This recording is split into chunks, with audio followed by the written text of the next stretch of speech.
o que tem de filho do diabo mercenário atrás de púlpito hoje engravatado, de Bíblia na mão pregando, falando Jesus, Jesus, o que tem hoje é impressionante. Parece que Pedro estava assistindo uma televisão. Impressionante, inigualável essa revelação. Amém. Deuteronômio 30:15 diz: Eis que hoje estou colocando diante de ti a vida e a felicidade perenes, ou a morte, destruição e infelicidade. Portanto, hoje te ordeno que ames a Yahvé, o Senhor teu Deus, andando em seus santos caminhos e guardando todos os seus mandamentos, decretos e ordenanças. Assim tereis vida plena e muito crescerás em número. E o Eterno teu Deus te abençoará na terra em que estás entrando, a fim de tomares posse dela. Contudo, se o teu coração se desviar e não ouvires, e te deixares seduzir e te prostrares em culto diante de outros deuses e os servires, eu vos declaro neste momento solene: é certo que serás destruído e perecerás. Não prolongarás teus dias sobre a face da terra em que, ao atravessar o Jordão, estás entrando para dela tomar posse. Hoje, convoco o céu e a terra como testemunhas contra ti, de que apresentei claramente diante de ti os caminhos da vida e da morte, a bênção e a maldição. Escolhe, pois, o caminho da vida, para que viva plenamente, tu e tua descendência, amando a Jeová teu Deus, obedecendo a sua voz e apegando-te, ó Israel, a ele. Porquanto disso depende a tua vida e o prolongamento dos teus dias. E assim poderás habitar sobre este solo que Jeová jurou dar a teus pais na antiguidade, Abraão, Isaque e Jacó. Amém, irmão? Podem sentar.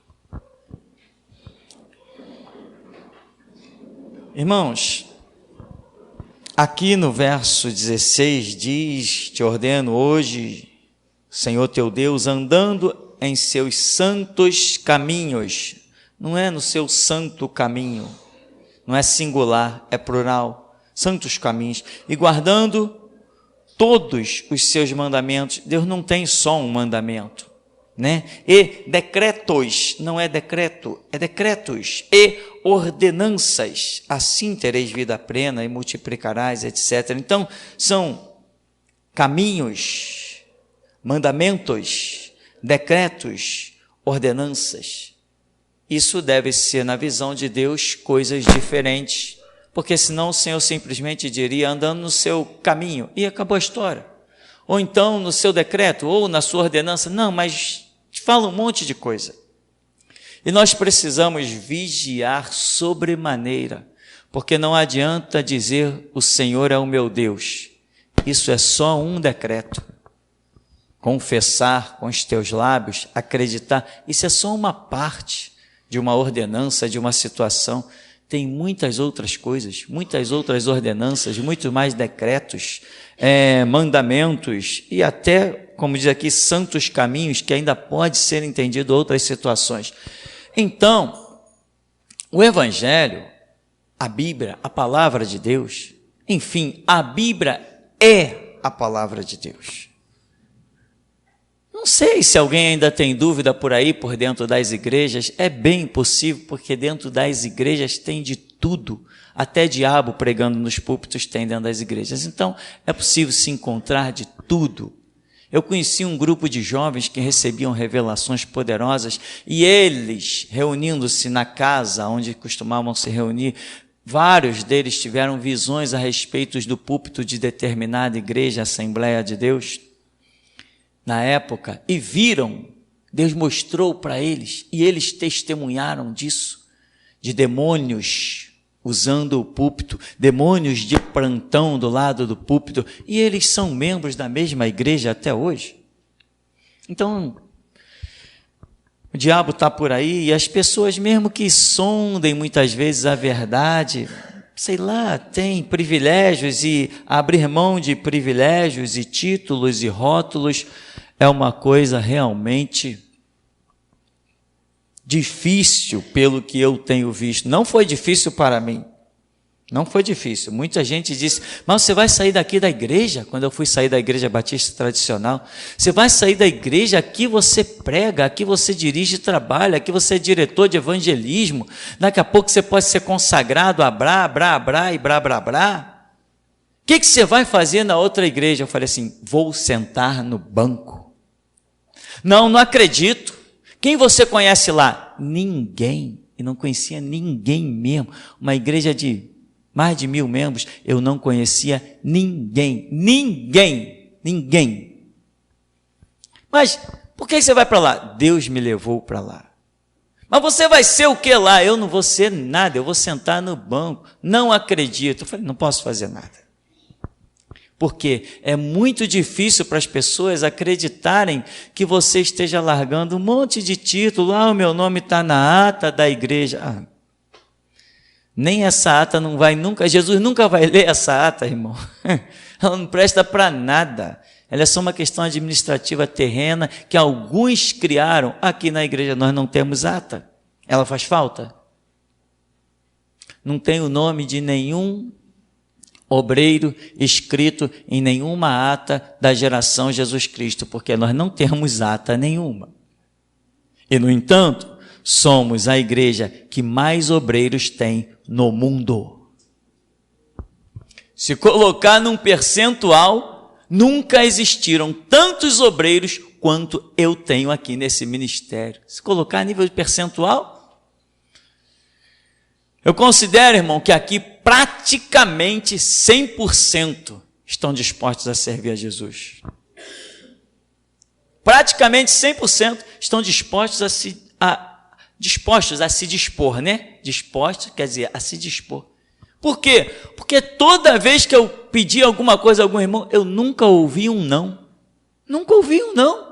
Então aqui está reunido o maior número de obreiros a nível percentual. E ninguém tem o nome escrito na ata da igreja, mas tem o nome escrito no livro da vida do Cordeiro de Deus. Isso é que é o importante. Então, existem caminhos, decretos, ordenanças, muitas coisas que é necessário entender, sondar. Não adianta achar que guardou. Lembra que Paulo, não sei se Paulo, se Pedro, algum dos apóstolos diz que se alguém falhasse em um dos mandamentos, estaria sendo condenado por todos. Entendeu? Ou seja, Jesus trouxe uma série de conceitos e princípios no Evangelho, conceitos que não são novos, que vêm desde Adão, porque Deus é o mesmo, seu caráter não muda. Se o seu caráter não muda, os seus conceitos a respeito da moral do ser humano também não vão mudar.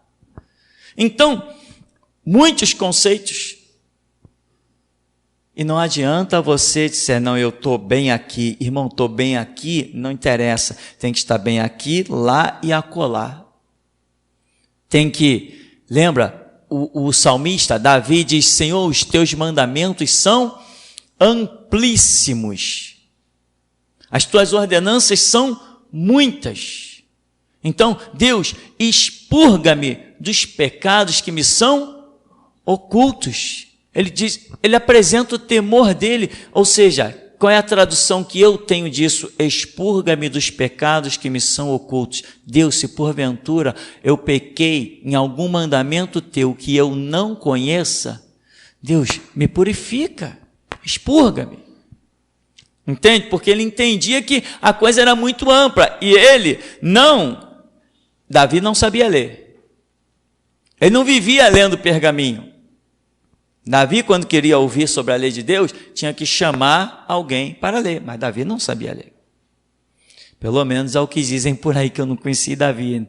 Nem ele frequentou as escolas junto comigo, eu não morava na rua dele, mas dizem, é bem óbvio, muito óbvio para uma situação que Davi não sabia ler. Saul também não sabia ler. E muita gente não sabia ler. Por isso, os escribas eram uma classe muito conceituada. Eram classes de nobres. Para aprender a ler, tinha que começar tendo dinheiro. Adquirir um pergaminho, tinha que ter mais dinheiro ainda. Porque não era qualquer um que sabia chegar ali e traduzir, e escrever, fazer cópia de pergaminho. Eram poucas pessoas que sabiam ler. Ora, o analfabetismo ainda é imenso no Brasil e nós estamos no século 21. O analfabetismo é imenso. Então é mistério você entender que os reis de Israel, sua grande maioria, eu até ousaria dizer todos, não sabiam ler. Nem escrever, nem ler, nem escrever. Ora, mas Davi não escreveu tantos salmos? Escreveu ou citou para alguém escrever? Moisés sabia ler, por quê? Aprendeu no Egito. E no meio do povo de Israel, quem sabia ler?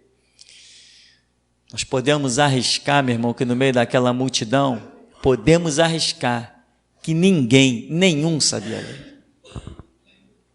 Livro de Josué. A maioria das pessoas acreditam que não foi Josué quem escreveu. Livro de Samuel. Acredita-se que foi ele mesmo que escreveu. Então, leitura, enfim, para aquela época era... Então, Davi diz, expurga-me dos pecados que me são ocultos. Por quê? Ele admitia não conhecer todos.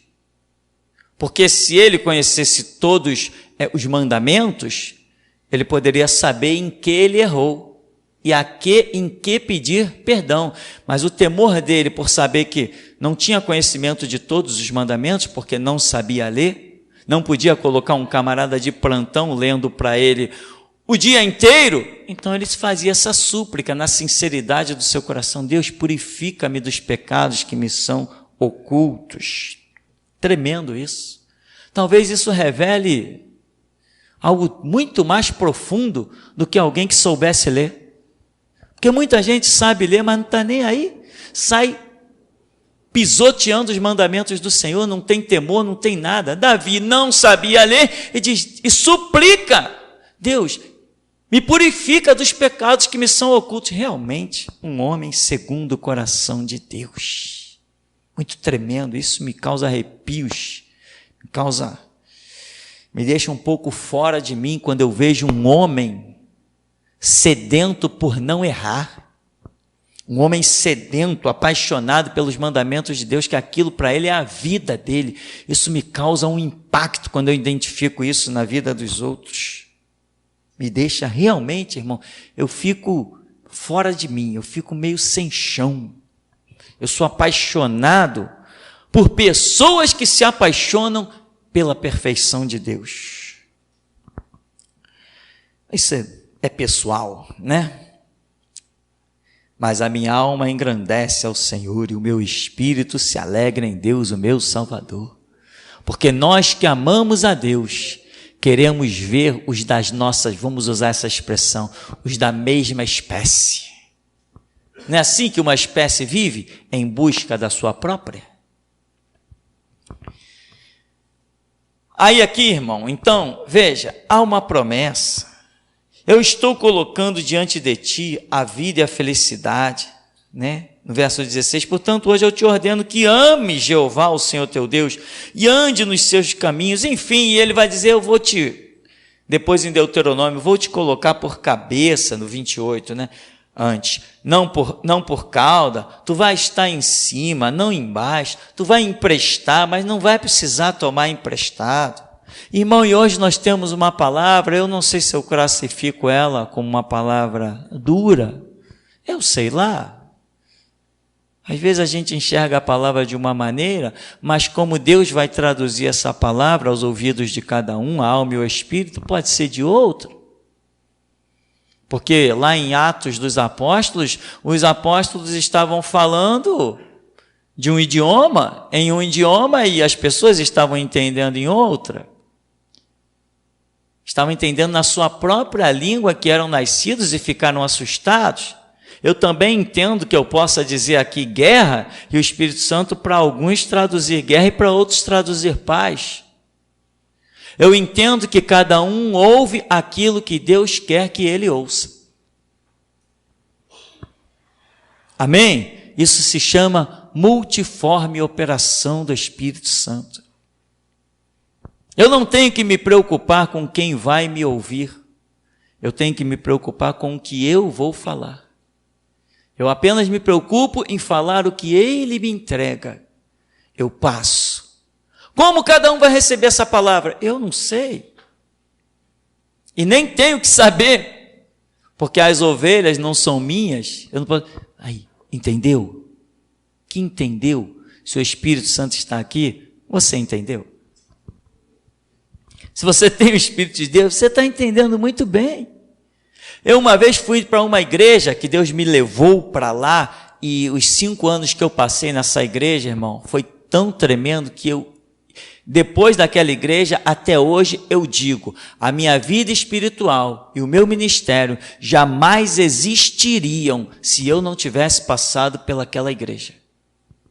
Foram 5 gloriosíssimos anos. E quando eu cheguei naquele lugar, o pastor era um homem que recebia muitas revelações, mas ele era acometido de uma tradição da igreja onde ele veio.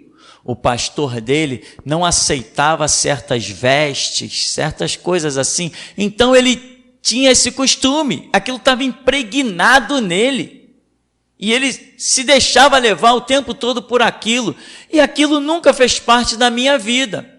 E um dia ele pregando, e eu comecei, Senhor, mas é isso? Esse papo de roupa, esse papo de cabelo, esse papo de sapato, isso realmente tem a ver com o Evangelho? Irmão, você tem que aprender a ser uma pessoa de clamor, para alcançar as insondáveis misericórdias do Senhor Deus.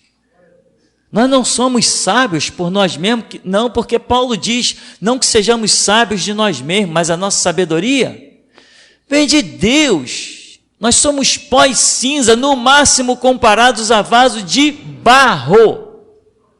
Barro, pobre, mas a essência é gloriosa.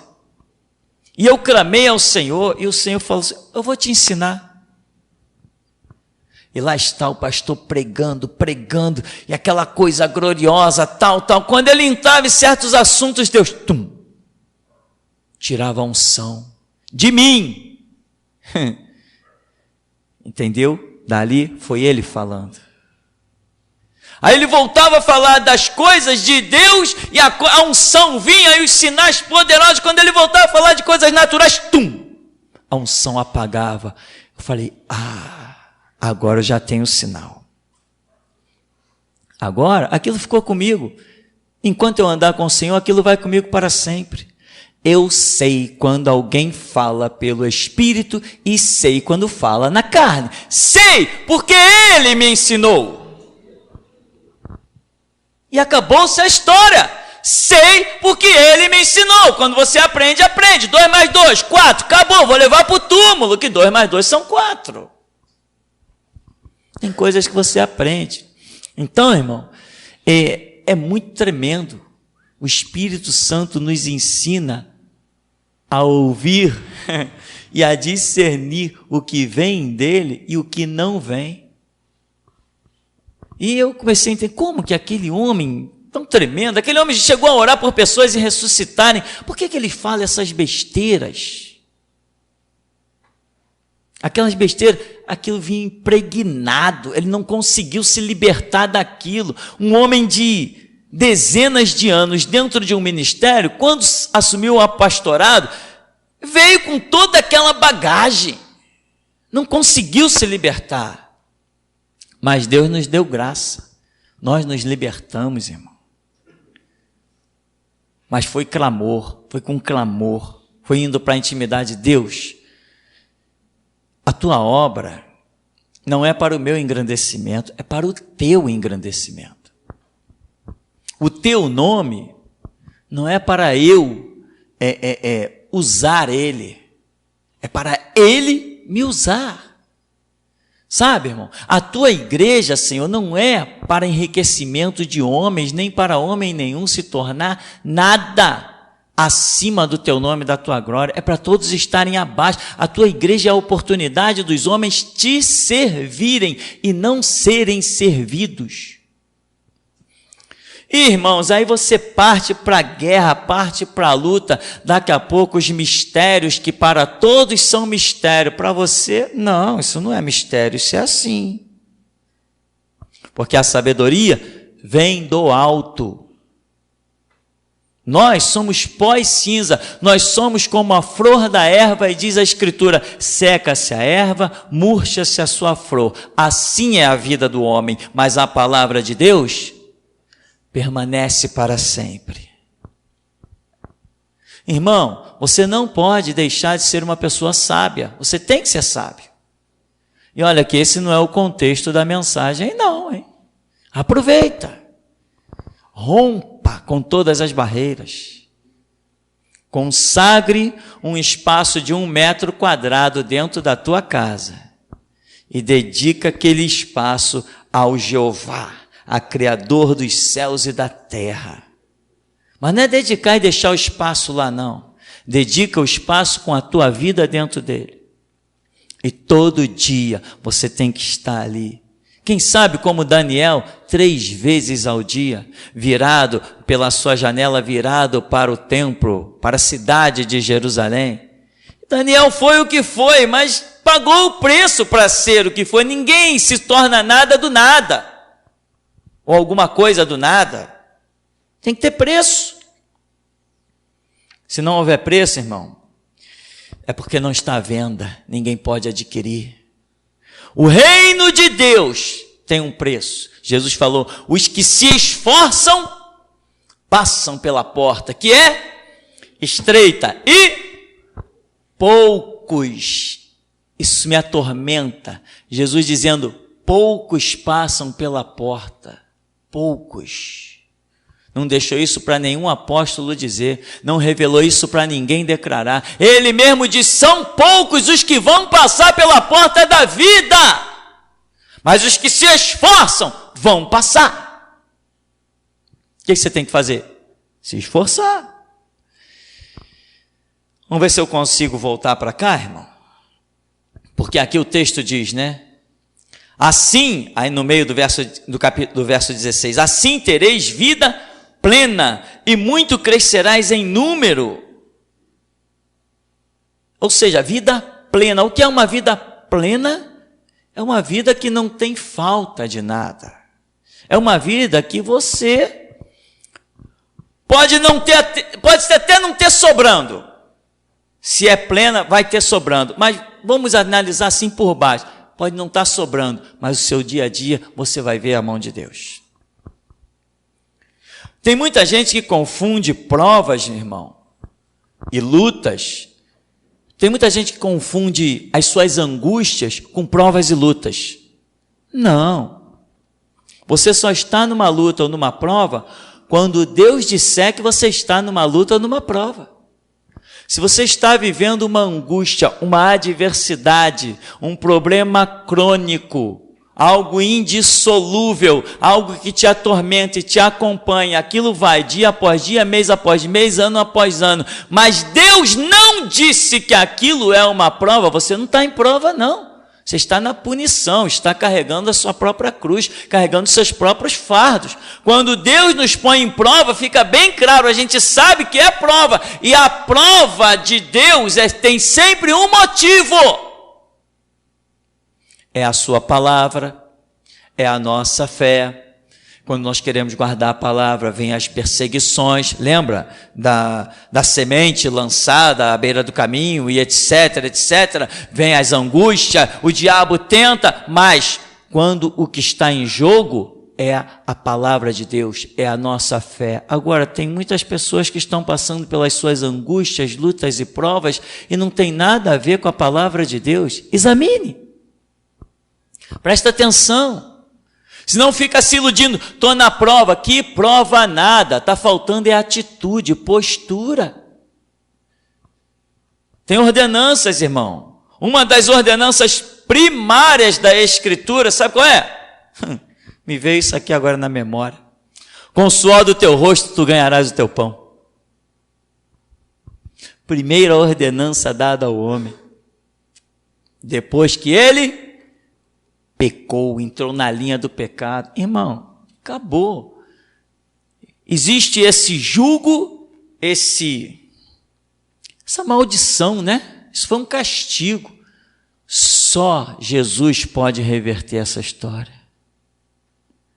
Em que o teu trabalho, não que você, eu não vou mais trabalhar, pastor. Não, não é isso. Mas o teu trabalho vai deixar de ser uma maldição e passa a ser uma bênção. Quando você se aproxima de Jesus e os elos da corrente são partidos por Ele. Mas você mesmo não consegue se libertar. Se, pois, o Filho vos libertar, verdadeiramente sereis livres. Mas eu não tenho poder para me libertar. Você já viu um escravo conseguir se libertar? Como?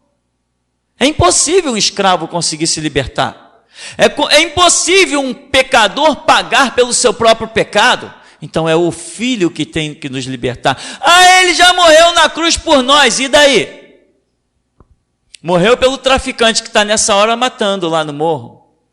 Morreu pelo traficante que está nessa hora distribuindo droga lá na porta de colégio, vendendo pela internet. Morreu pelo policial que nessa hora, ao invés de estar cumprindo o papel dele, de prender, está matando, está assassinando. Morreu pelos juízes também, que estão dando sentença por presente, por suborno. O fato de Jesus ter morrido na cruz, meu irmão, só vai significar alguma coisa quando você se aproximar da cruz e o sangue dele te cobrir. Enquanto isso não acontecer, simplesmente ele morreu na cruz. Deus me amou de tal maneira que deu seu filho. Tá bem, e daí? Jesus morreu por tanta gente, Deus deu seu filho por tanta gente, e as pessoas de Bíblia na mão dentro das igrejas hoje são capachos do diabo. Olha na política, quantos crentes tem lá? Tantos quantos cristãos você vê na política, são tantos quantos se tornaram capachos do diabo. São ovelhas perdidas, como Silas Malafaia, como Marco Feliciano, como tantos outros que se dizem evangélicos. Eles são ovelhas perdidas, estão um pouquinho acima das ovelhas, são guias cegos, e quando um cego guia outro cego, ambos cairão na cova. Qualquer pastor que apertar a mão de um político é guia cego. Qualquer um é mercenário e guia cego. Qualquer um. Pastor, homem de Deus não aperta a mão de político. Homem de Deus não aperta a mão de papa. E ainda declara, o papa é um grande homem de Deus. E o cara que declarou isso, então, é um filho do diabo. Nunca vi os confeccionadores de idolatria, os canonizadores de homens como santo, serem chamados por evangélicos de homens de Deus. É o fim, mas é o fim mesmo. Maranata, Jesus está às portas, porque ele falou, vem a apostasia, antes que se levante o homem do pecado. E olha como a apostasia já invadiu tudo que é canto. Mas, irmão, vamos tentar voltar para cá. A Escritura diz em Deuteronômio 28, o Senhor vai te botar por cabeça e não por cauda. Tu vais estar por cima e não embaixo, quando guardares todos os mandamentos do Senhor que hoje te ordeno. Né? Aqui diz, eu proponho diante de ti, olha, eu chamo os céus e a terra, né? Verso 19, hoje invoco o céu e a terra como testemunha contra ti, de que apresentei claramente diante de ti os caminhos da vida e da morte, a bênção e a maldição. Escolhe, pois, o caminho da vida para que viva plenamente, tu e tua descendência. Ora, se o caminho da vida e da morte, da bênção e da maldição está proposto diante de nós, por que então não estamos todos vivendo na bênção e na vida?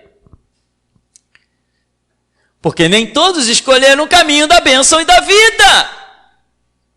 Tem gente que ainda não achou o caminho, não entendeu, não discerniu, não vislumbrou. Porque tem muita gente que pensa, não, eu estou certo aqui. Meu irmão, eu estou certo aqui não quer dizer nada. Eu tenho que olhar em toda a minha volta e ver que eu estou certo em tudo.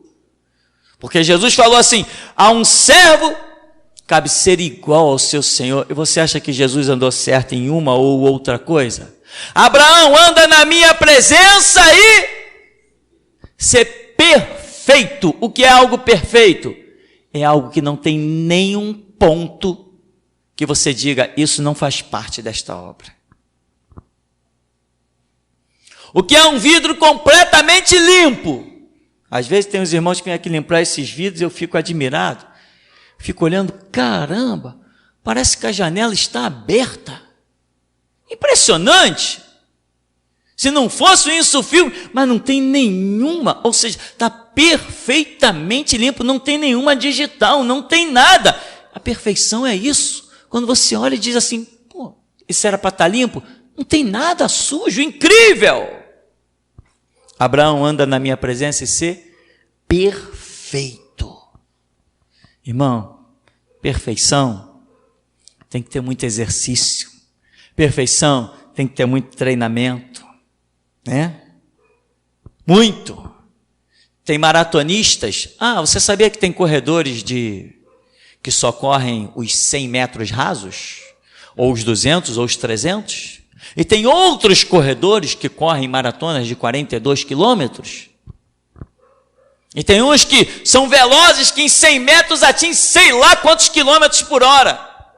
Mas diz assim, não, correr 40 quilômetros não é para mim não. Você sabia que tem gente que depois de correr 40 quilômetros, ainda mergulha dentro do oceano, atravessa de um lado para o outro? Quando sai de dentro do oceano, sobe numa bicicleta e pedala não sei mais quantos quilômetros. Depois que sai da bicicleta ainda corre não sei mais quantos quilômetros. Como é que chama? Triatleta? Triatleta. Essa coisa, imagina, agora, vai ver quanto tempo aquela pessoa treina por dia.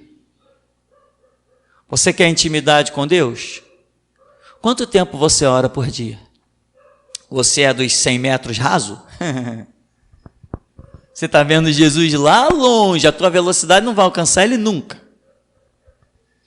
Então, irmão, tem que aprender a se aproximar para discernir as coisas. Discernir os seus próprios erros.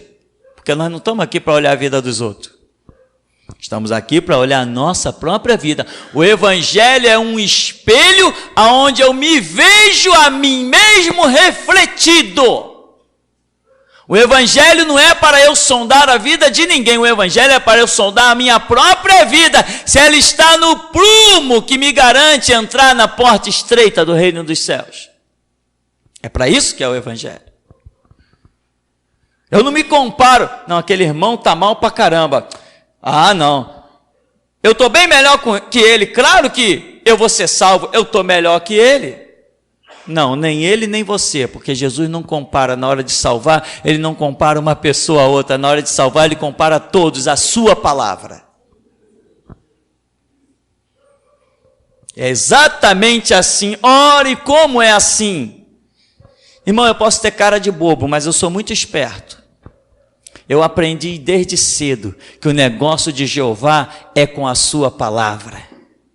Eu aprendi desde cedo que o Senhor Jesus não tem compromisso com homem algum, mesmo que ele tenha morrido na cruz. Ele morreu em cumprimento da sua própria promessa. Não tem compromisso com homem algum. Ele tem compromisso com a sua própria palavra. Foi ele que disse. Olhando nós para ele, nenhuma formosura víamos. Era o mais desprezado, indigno entre os homens. Foi ele que disse isso e ele veio cumprir a sua palavra. Eis que a virgem dará à luz um filho. Foi ele que disse. Ele não tem compromisso com a humanidade, ele tem compromisso com a sua palavra. Por isso está escrito aqui, eis que eu te ordeno os mandamentos, o caminho, as ordenanças, e o homem que guardar os meus mandamentos, por eles terá vida. Não está escrito isso? Se me falha a memória, Levítico 18, alguma coisa? Então, irmão, Sabe o que me incomoda às vezes? Todo mundo entra na igreja e prospera. Todo mundo entra na igreja e prospera. Se não prosperar, você pode sentar do lado, conversar, e você vai detectar que o papo não é papo evangélico. Aí você diz, tem um problema aqui, por isso não prospera. Mas todo mundo que entra na igreja e se rende ao evangelho, prospera. Não tem jeito, prospera. E como que alguém vai dizer para mim que não? Eu vou dizer assim, meu amigo, eu não tinha uma roupa para ir na rua. Eu não podia ir na rua porque eu não tinha um short para vestir. Meus colegas, a vizinhança toda, todo mundo, vamos jogar bola ali no campinho, ali na frente tinha um campinho. Vamos jogar bola ali no campinho. Ô Tupirani, vamos lá jogar bola. Não quero não. Porque não tinha uma roupa para vestir. O que eu ia fazer no campinho? Não, diz que eu não vou não. Diz para eles que eu não vou lá não. Entende, irmão? Quando eu estava no emprego, que eu fui mandado embora do emprego, peguei aquele dinheiro e comprei um carro.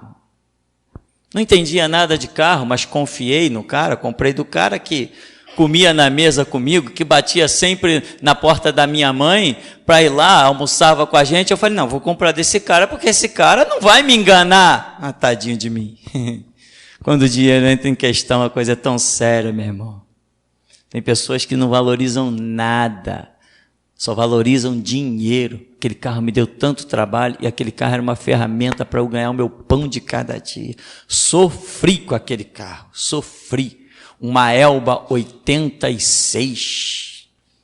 Que eu precisava daquele carro que tinha mala, ia na central, com os trocados, comprava doces, comprava balas, saía vendendo por aí e vendia balas pelas ruas para sustentar a família, para sustentar a casa, para se sustentar. Não dava muita coisa, mas dava para a gente comer macarrão com feijão, ou macarrão com queijo, um arroz, os bem básicos mesmo, e fomos tocando a vida.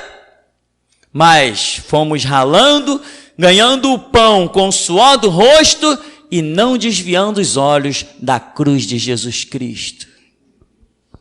E fomos caminhando, olhando para Cristo, o autor e consumador da fé.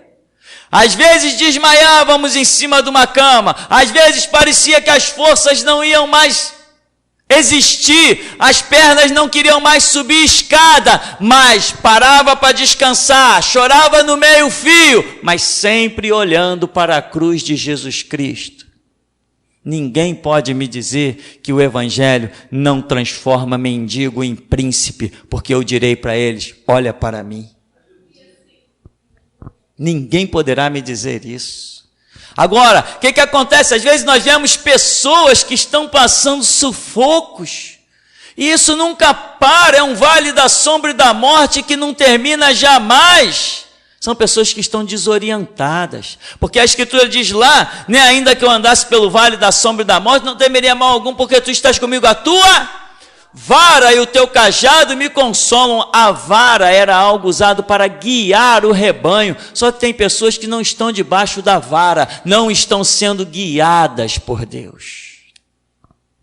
Ignoram os fatos. Até hoje ainda encontramos pessoas que pensam que podem servir a Deus em casa, sem um ministério. São malucos, são loucos.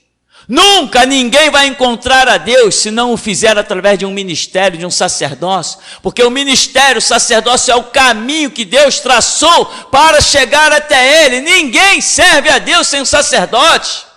Impossível!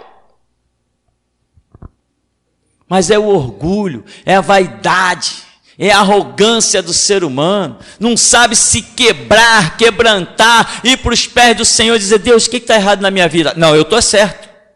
Que errado o quê? Eu vou fazer uma oração dessa para quê? Eu estou certo.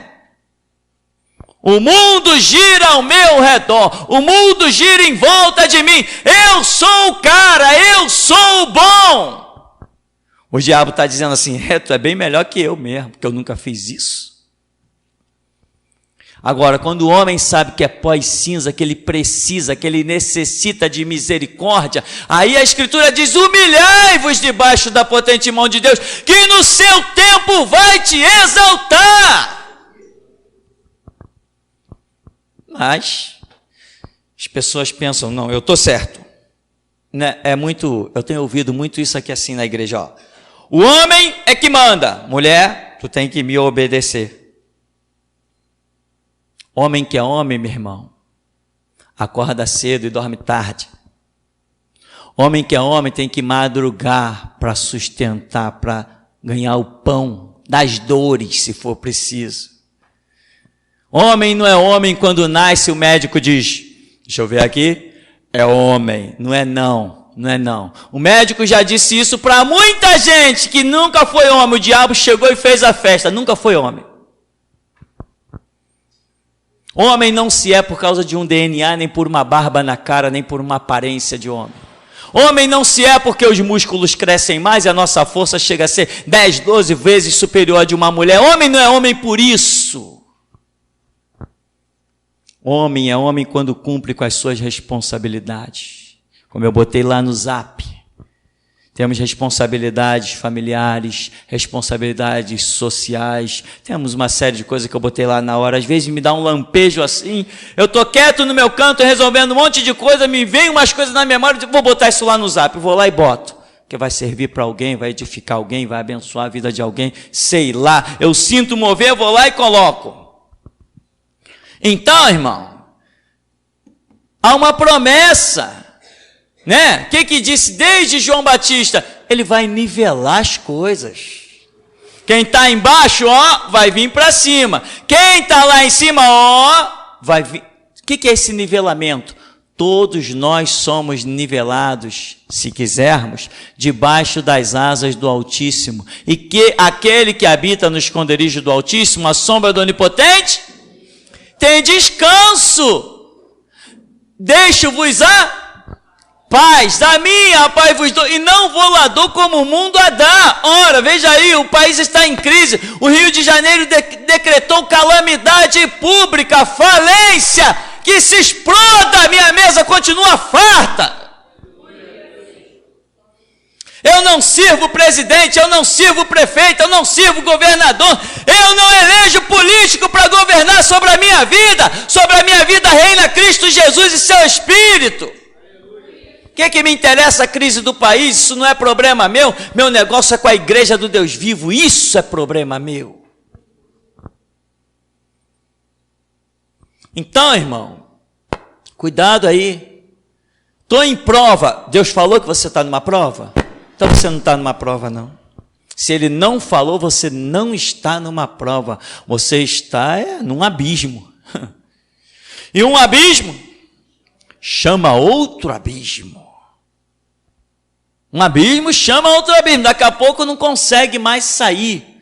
Clama hoje, clama agora, para que você não se aprofunde mais ainda. Porque fato é, irmão, que você, se Deus está na tua vida, mesmo que tu olhes e não veja de onde tirar nenhum recurso, o teu Deus é uma rocha que jorra água. O teu Deus é um céu que dá o maná, manda codornizes. O teu Deus é o que multiplica pães e peixes. E digo mais, hein? Multiplica até do nada. Multiplica até do nada. Mas eu não tenho nada para Deus multiplicar, mas Ele multiplica assim mesmo, do nada. Porque Ele é o Deus do impossível, né? Então, irmão, diante de nós está proposto um caminho de bênção e de maldição. Aliás, um não, né? 2 caminhos. Se você entrou pelo caminho da bênção, então abra a boca e conte as bênçãos. Se você não tem bênçãos para contar, você não está no caminho da bênção. Eu já contei aqui algo que perante esse Deus vivo, que pode fazer fogo cair do céu e me consumir, eu já contei algo aqui. Que uma vez, numa prova, um pastor de uma igreja que eu congreguei, Ele disse, poxa, vamos orar aí para Deus aliviar essa tua prova aí. Eu falei assim, não faça isso não. Não faça isso. Mas como não? Eu falei, não. Meu irmão, eu sei que eu estou na prova, mas eu estou vendo Deus como nunca antes eu vi. Não vai orar mesmo. Deixa a prova rolar, porque eu nunca vi Deus do jeito que eu estou vendo. Eu estou sentindo Deus de perto. Eu estou começando a aprender a ouvir a voz de Deus. Eu estou começando a sentir o mover do Espírito. Eu estou tendo a presença, o sobrenatural. Os céus estão me envolvendo. Não vai orar para a prova passar, não. E ele riu, mas não quer sair da prova. Eu falei, dessa não. Está muito boa. Deixa.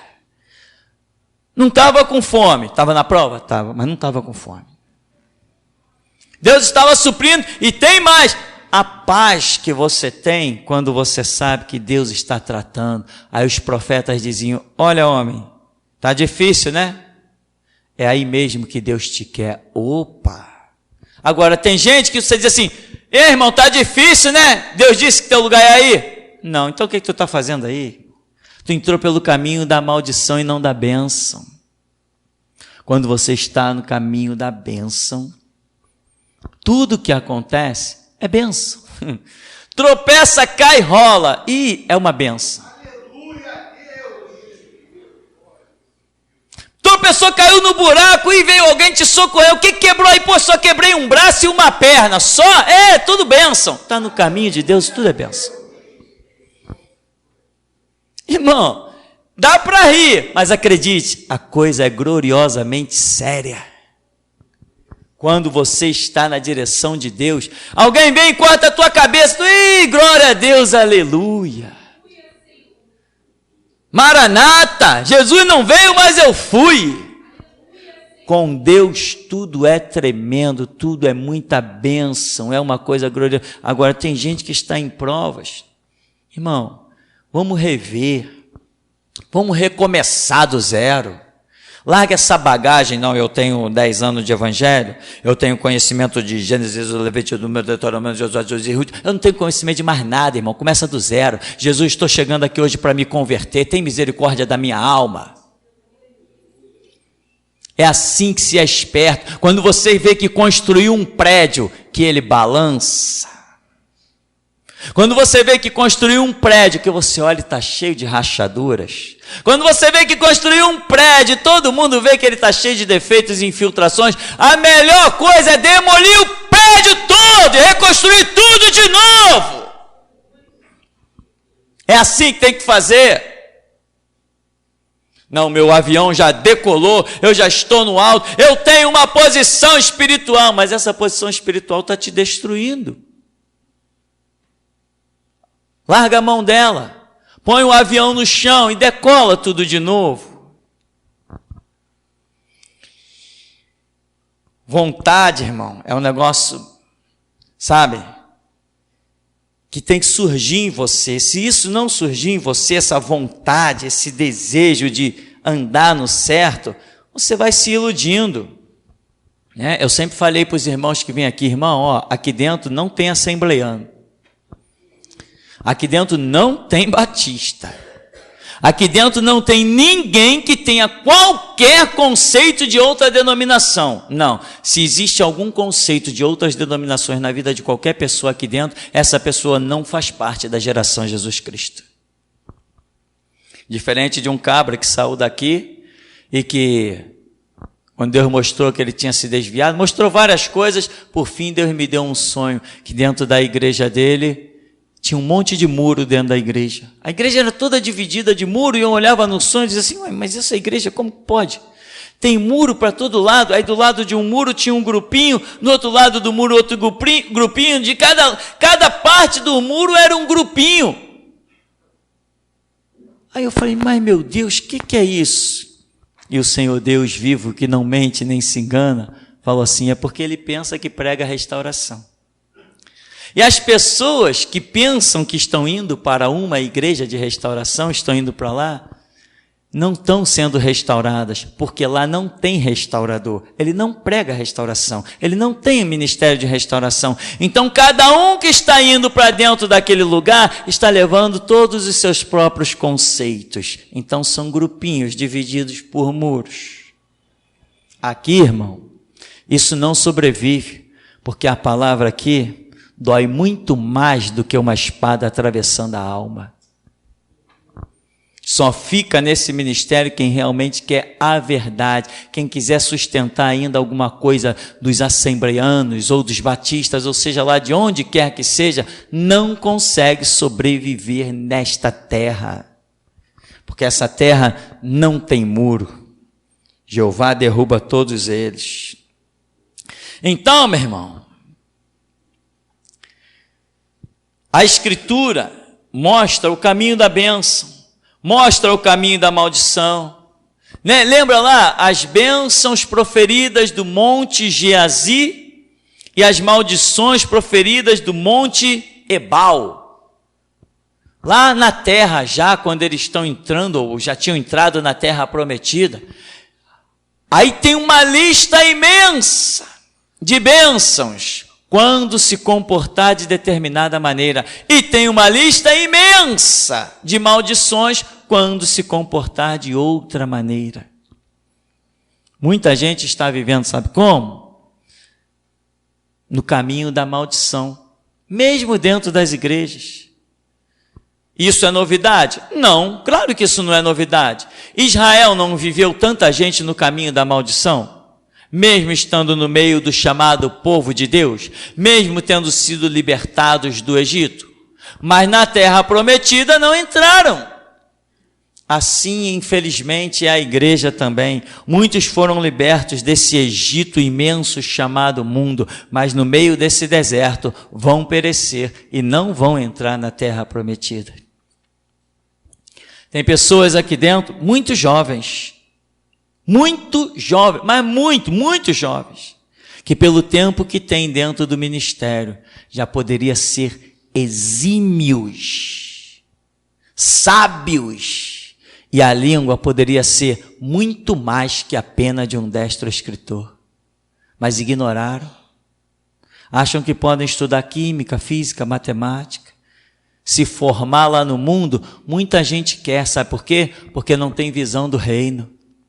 Mas aqui nesse ministério, Deus já revelou, se o mundo valoriza os seus livros, eu também valorizo os meus.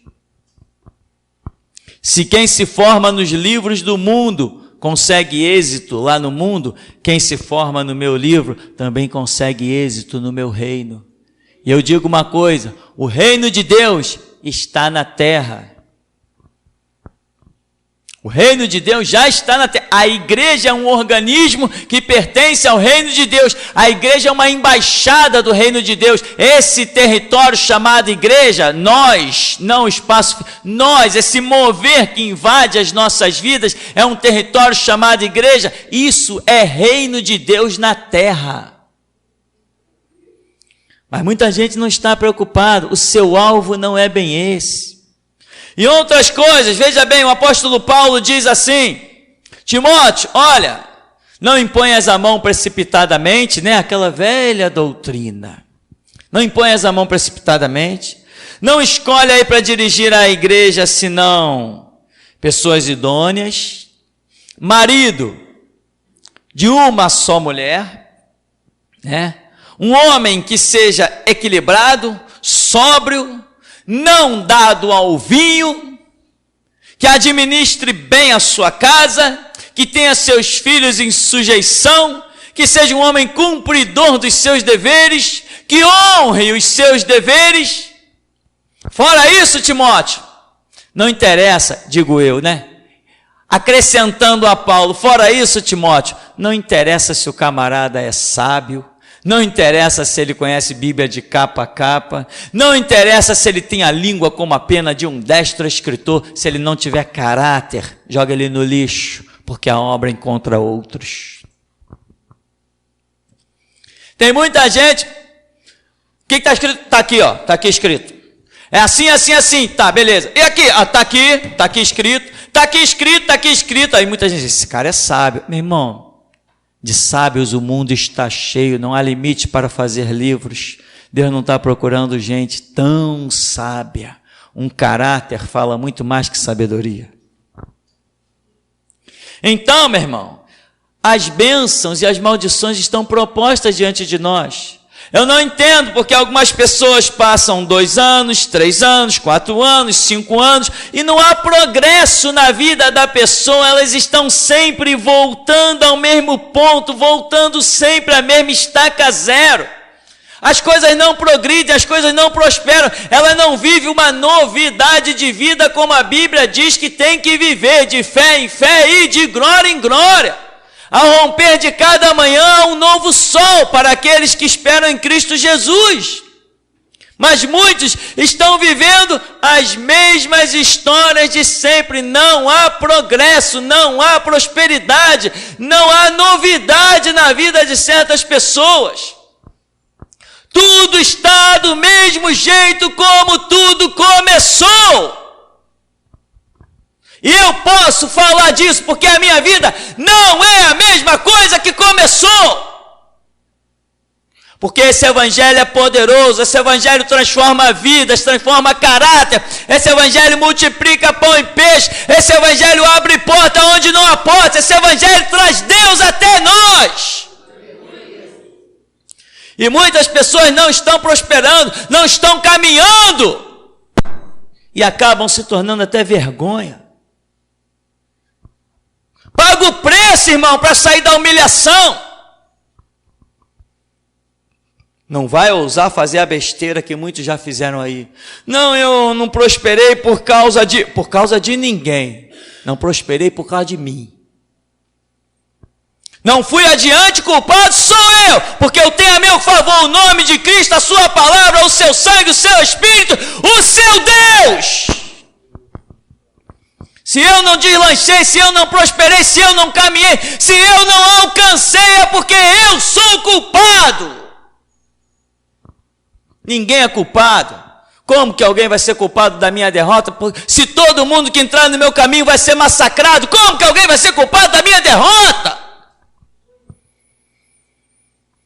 Desde o meu começo da minha conversão, desde o comecinho da minha conversão, eu vi centenas de pessoas entrarem no meu caminho e nenhuma sobreviver. Sabe o que isso significa? O Espírito Santo me dizendo, o dia que você cair, o culpado é você. Porque eu tenho uma promessa, 1000 cairão ao teu lado, 10.000 à tua direita, e tu não serás atingido. Então vamos, irmão, deslancha. Deslancha. E muita gente diz assim, não, eu vou prosperar. Se quiser ir embora, irmão, olha o tamanho daquela porta, 4,20 metros. Muita gente diz assim, não, eu vou prosperar. Eu estou fazendo um curso, eu estou fazendo a faculdade, eu vou fazer concurso, eu vou ganhar um bom salário e pronto, eu vou prosperar. Não, isso aí não é prosperidade. Isso aí é um curso do mundo lá fora natural. Isso não é prosperidade. Ter dinheiro dado por um salário não é prosperidade. Estão te pagando pelo teu precioso tempo. Você vai ser trancafiado 10, 12 horas dentro de um lugar para ganhar um belo salário. Você vai ser tratado como escravo dentro de uma senzala, aonde alguém vai te dizer, olha, a empresa é minha e aqui dentro só falam o que eu quero. Eu estou te pagando, tu é meu empregado, as tuas horas de vida aqui dentro me pertencem. Você acha que isso é prosperidade? Prosperidade, irmão, como exemplo eu vou usar, prosperidade é a minha. Falo o que quero, aonde quiser, para quem bem entender, no ouvido de delegado, juiz, promotor, polícia, o que quiser, traficante, falo o que eu quiser, aonde eu quiser, e ninguém me diz o que dizes. Ao contrário, mas você não pode falar assim, eu digo, eu vou parar de falar, o dia que aparecer alguém suficientemente forte para calar minha boca. Isso é prosperidade, isso é liberdade. Prosperidade verdadeira, ela acontece por um milagre, pelo impossível. Caminhos naturais não revelam a glória de Deus. Caminhos espirituais, como por exemplo, teve um caso, alguém me contou, pastor, eu fui fazer uma prova para entrar para a faculdade, não sei quem me contou isso, e era impossível entrar, aí contou, aconteceu isso, eu falei, então não tinha como, eu falei, pois é, impossível de entrar, pois mesmo assim, o diretor da faculdade me ligou, não, tal, etc, tua vaga está aqui na faculdade, ele falou assim, não, mas não é possível, aconteceu isso, não tem como, eu não passei. Ele falou, não, nós estamos vendo aqui, você não passou, mas a sua vaga está aqui. Isso é o impossível! Isso é um milagre! Isso é o sobrenatural! Quando você diz, não é possível, mas teu Deus mete o pé na porta e diz, é possível sim! Essa igreja tem que ver o sobrenatural, meu irmão. Porque o grito da meia-noite vai ser um povo livre. O grito da meia-noite não vai ser encabrestado por uma carteira de trabalho. O grito da meia-noite não vai ser encabrestado por 8, 10, 12 horas de trabalho. O grito da meia-noite, ninguém vai dar ordem para esse povo. Então avalia o que você está recebendo, avalia esse mover aí do Espírito que você está sentindo, nessas palavras simples, mas o Deus dela não é simples. Avalia, você tem que prosperar, há um caminho proposto diante de ti, entra nele e prospera. Mas não tente achar o caminho com os teus olhos. Ache o caminho com o teu espírito. Deus, fala ao meu espírito, mostra a tua vontade, me ensina os teus caminhos, fortifica os meus passos. Faz uma oração que nem eu fazia. Senhor, se eu tomar um rumo diferente do caminho que tu traçaste para mim, arranca a força das minhas pernas, quebra as minhas pernas, mas não me deixa trilhar num caminho que tu não queres. Fiz essa oração muitas vezes. Deus, nem que tu me quebre as pernas, mas não me deixa trilhar por um caminho que tu não traçaste para mim. Deus está precisando de servos. Cuidado para tu não tropeçar, irmão. Não, eu estou firme. Eu tô legal. Eu estou beleza. Ah, é? Tá mesmo? Vamos ver se tu tá beleza. Um novo mandamento vos dou. Que vos ameis uns aos outros, assim como eu vos tenho amado. Você pode se levantar do teu lugar e abraçar todos que estão aqui dentro? Você pode dar um beijo em todos que estão aqui dentro? Sem nenhuma barreira? Coração limpo? Em paz? Pode mesmo? Quem tropeça em um dos mandamentos faz-se culpado de todos eles. E a prosperidade não vem, a glória não vem. Já pensou se eu tivesse aqui cheio de recalque, cheio de rancor, cheio de mágoa? Como que Deus hoje estaria como está falando pelos meus lábios? Um coração amargurado, cheio de ira, cheio de rancor, cheio de contenda. Uma vez uma pessoa, irmão, eu odeio o diabo, porque nós temos que odiar o diabo. Eu falei, irmão, peraí. Eu sou tão apaixonado por Jesus que não tem espaço no meu coração para ódio. Eu não odeio o diabo. Se ele aparecer no meu caminho, eu apenas naturalmente rindo e brincando, eu atropelo ele. Mas eu não tenho ódio por ninguém, nem pelo diabo. Mas irmão, a Bíblia diz, só se a tua Bíblia disser, a minha Bíblia não diz que eu tenho que ter ódio no meu coração. Diz que eu tenho que ser apaixonado por Jesus Cristo. Amarás o Senhor teu Deus sobre todas as coisas. Aonde a Bíblia diz que um cristão tem que odiar o diabo? Em qual parte dela? Em qual parte? Em Gênesis? Em Apocalipse? Em qual parte da Escritura diz que eu tenho que odiar alguém? diz nem para odiar o diabo, quanto mais para aquele que Jesus Cristo disse: amarás o teu próximo como a ti mesmo. Quem tropeça em uma vírgula, meu irmão, tem uma interpretação diferente de todo o texto. A pontuação foi posta ali para fazer efeito. Uma vírgula é só um detalhezinho, mas um detalhezinho que transformou a Igreja Católica na doutrina do batismo, e eles até hoje estão batizando crianças para sair do paganismo. Porque está escrito lá, em Pedro diz assim: aquilo que hoje vos salva, vírgula, como dilúvio, vírgula, como uma verdadeira figura, vírgula, e Pedro coloca vírgulas quando escreve. A Igreja Católica diz: não, aquilo que hoje vos salva, o batismo, sem vírgula. Uma vírgula faz tanta diferença que pode lançar pessoas no inferno. A vírgula pode ser aquele mandamento que você ignorou. Mas nessa noite, quem sabe seja a tua hora de fazer oração. Uma oração de analfabeto. Ó Deus, expurga-me dos pecados que me são ocultos. Amém, meu irmão? Porque grandes coisas já fez o Senhor por nós, mas outras grandes coisas tem Ele a realizar. Mas a parte dele, em princípio, Ele disse: Pai, está consumado, está tudo completado, né? Mas aquele que em nós começou a boa obra, a aperfeiçoará até o dia de Cristo Jesus. Amém? Até aqui nos tem ajudado, Senhor.